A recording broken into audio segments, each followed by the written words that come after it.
Yun nga, sabi ni Erica, buti nga. Saktong nag-message kayo. Sabi doon, dali na lang natin yan doon.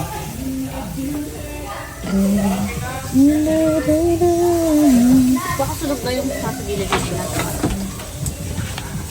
Hello, hello!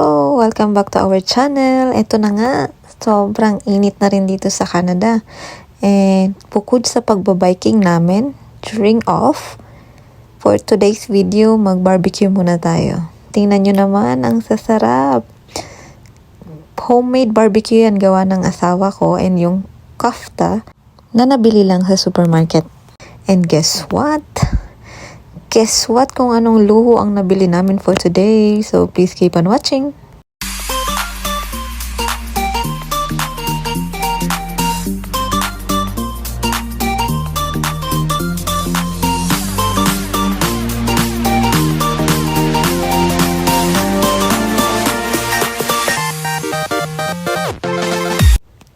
Welcome back guys! So ito na yung finished product ng ating barbecue.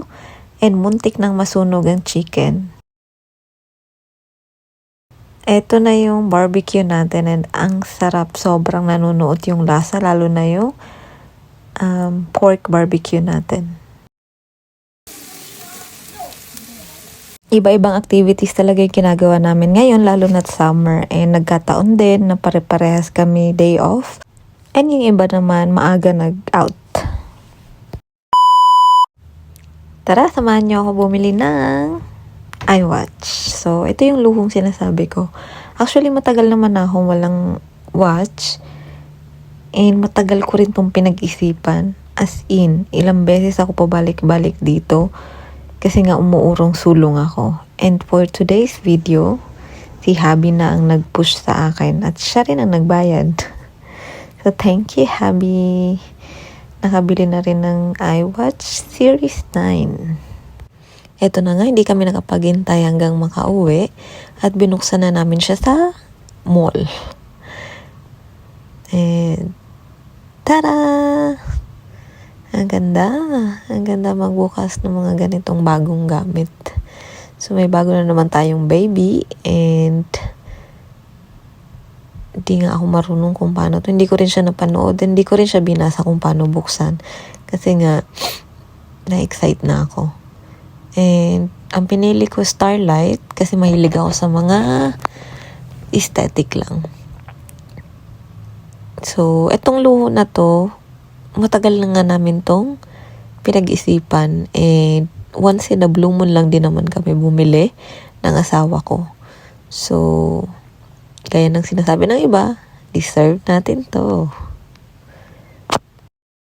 Nagkakalaga po ito ng 550 Canadian dollar, including tax na yun. So, binayaran namin siya through credit card for the sake of credit score. Kasi importante nga dito yung credit score natin. And by the end of the cycle, babayaran din naman natin siya. So, it means hindi siya basta-basta utang. May cash din naman na pwedeng bayad, pero pinipili namin bayaran through credit card. And si Habi bumili ng bike at the same day para din may pang exercise. Kasi maigi na rin habang summer or spring pa dito. And kung naalala nyo, may bike na rin ako. Kaya malayo-layo na rin yung mararating namin. At madami rin naman mapupuntahan dito. Hindi nga lang malalaki yung building kasi more on parks dito. So, yun. Yung gray na yan, $599.98 na lang. Hindi pa kasama yung tax. So, dati siyang 900 plus.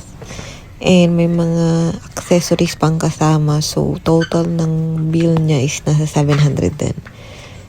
So, mahal. Pero, magagamit na rin namin siyang pang matagalan. Ayun, chinecheck na nga lang niya. Kung napapansin nyo, wala yung stand. So, isa din yun sa binili pa namin.